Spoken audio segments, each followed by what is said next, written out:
showing you how to make these little masks that you can send to different places. You can follow Mask for Heroes on Instagram, and they have places where they're still accepting them. Some hospitals don't accept them, but you can find other places to send these where people can use them. We are sending them to Italy so that the people in the little town where we have a project going, the people in the town need them because they don't have anything there. These are elastic headbands that I had left over from a project, and I just cut them in half because they're the perfect size. You need some fabric, and the fabric is cut from 9 inches wide to 8 inches high. And you need 2 different kinds of fabrics because it's easier for people to remember which side they had to their face. So I have 2 different patterns there, and I'll show you that in a minute. The other idea for strips to use for ribbon is you can cut up an old t-shirt in 1-inch strips, and when you pull it tight, it turns into a tight little ribbon strip. This is one mask that has the t-shirt strip attached to it, and they just kind of roll around themselves. And then once you attach them to the mask, when you sew it inside of it, they're perfect because they're stretchy. And I've heard that medical professionals like the ribbon better than the elastic because then you can get it tighter or looser however you want it. But either way works. Opened up, and I just wanted to show you the little pocket. So it's just a little opening, and then they can place the filter piece inside there to give them some extra protection.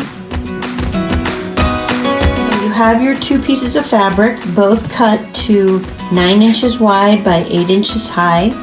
Then I took my headband elastic and I'm putting it like in a half circle on each corner and one here.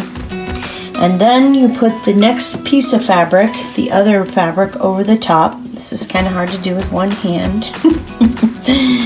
And you place it on there as best as you can. Oh gosh. And then you're going to pin it. So you'll pin it in place, pin, pin, pin. And then you're going to sew it. But what I've been doing is leaving a little envelope gap so that they can put in a filter of some sort if they want. I've heard that you can use paper towels, you can use coffee filters, you can even cut up a filter that you would use in your home, and then it will go inside. So now I'm going to show you where to sew. So we're going to leave a little gap right there, so I'm going to start sewing right about there and sew all the way around it, and then we'll flip it inside out and I'll show you that. I've sewn all the way around, and now I'm coming in to leave that little gap for the pocket. So I can do this with one hand. Go back in place, lock it in place. It's really pretty simple project. Even if you've never sewn before, these are pretty straight edges. A little tip before I turn it inside out is I like to kind of cut the edges, cut this extra fluff off, and cut it at an angle so that when you turn it, the corners are a little nicer, and trim any, a lot of excess off. Okay, so I'm going to show you how I cut off the edges.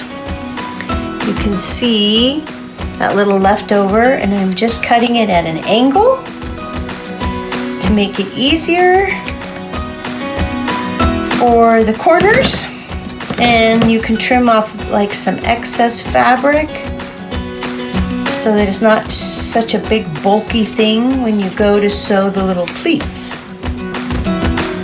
Okay, so here's that little pocket hole right here, and I'm going to turn it inside out real quick, and you can see where the little elastic pieces are. And the next thing you're going to do is you're going to iron it flat so that it's easier to make the little pleats. If you don't use these, this is an iron. This would be a shout out to my daughters who don't iron at all, which I don't iron as much either. Anyways, you're just going to iron it nice and smooth, And then we're gonna make some pleats. And I can't hold the phone and show you, so hang on. So I just kind of folded the fabric in like little 1/2-inch folds. I can't really do this with one hand. And then I'm gonna pin them, and then I'm gonna sew all the way around except for the gap where I left that little pocket for them to put a filter in. Okay, so I have them folded to make the pleats, and then I have the pins in, and then I'm gonna start to sew right about here, go all the way down the pleats, across the bottom, up and back, with leaving that gap open. It's a little thick with all those folds, but your sewing machine should be able to sew right through it. Then we turn, and we're going to sew across the bottom. Okay, and then we'll turn again. I'm sewing one-handed. It goes right over those thick edges. And then we lift and turn again. And here's where we're leaving the space opening. So I always kind of check to feel where the opening is and where it ends, right about there. Take out the last pins. And then it's done. And there's the other side. So they could use either side, and then remember which side that they used that they left out, so that where they breathe the most will be a different pattern. So hopefully that helps you, and hopefully you'll try to make some. I know that website, Masks for Heroes, has all kinds of needs that you can go and check on Instagram, and they have a website.